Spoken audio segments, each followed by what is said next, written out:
À Yamoussoukro, la filière coton était au centre des discussions à l'occasion d'un atelier stratégique visant à structurer les mécanismes de financement des activités coopératives et des unions avec pour objectif partager et créer des outils à mettre en œuvre pour redynamiser durablement le secteur. Apprenons plus avec Charles Kwaku et Soro Estelle.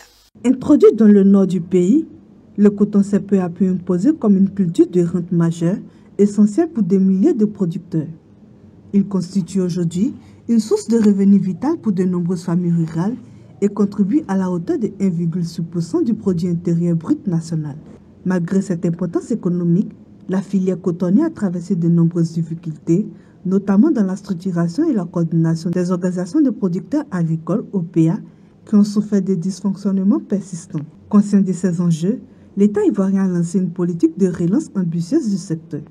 Celle-ci repose sur un ensemble de réformes structurelles dont un axe fort a été dédié au renforcement et à la professionnalisation des OPA. Nous avions aujourd'hui, avec l'acte uniforme OADA, une nouvelle forme de société coopérative. Ce sont des mini-sociétés dans leur environnement qui doivent faire des activités économiques et viables.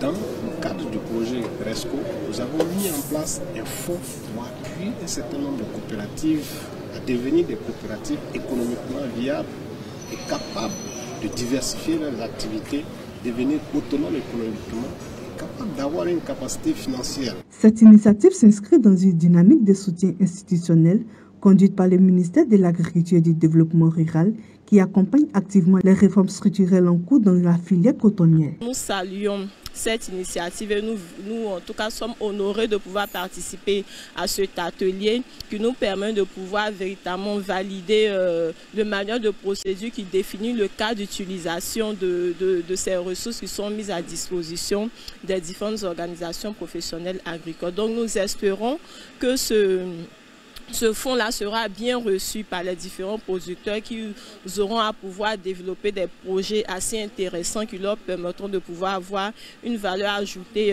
additionnelle sur leurs activités. Les participants de cet atelier ont exprimé une forte attente à l'égard de cette nouvelle approche unie autour d'un objectif commun, assurer un avenir plus stable et prospère à la filière coton en Côte d'Ivoire.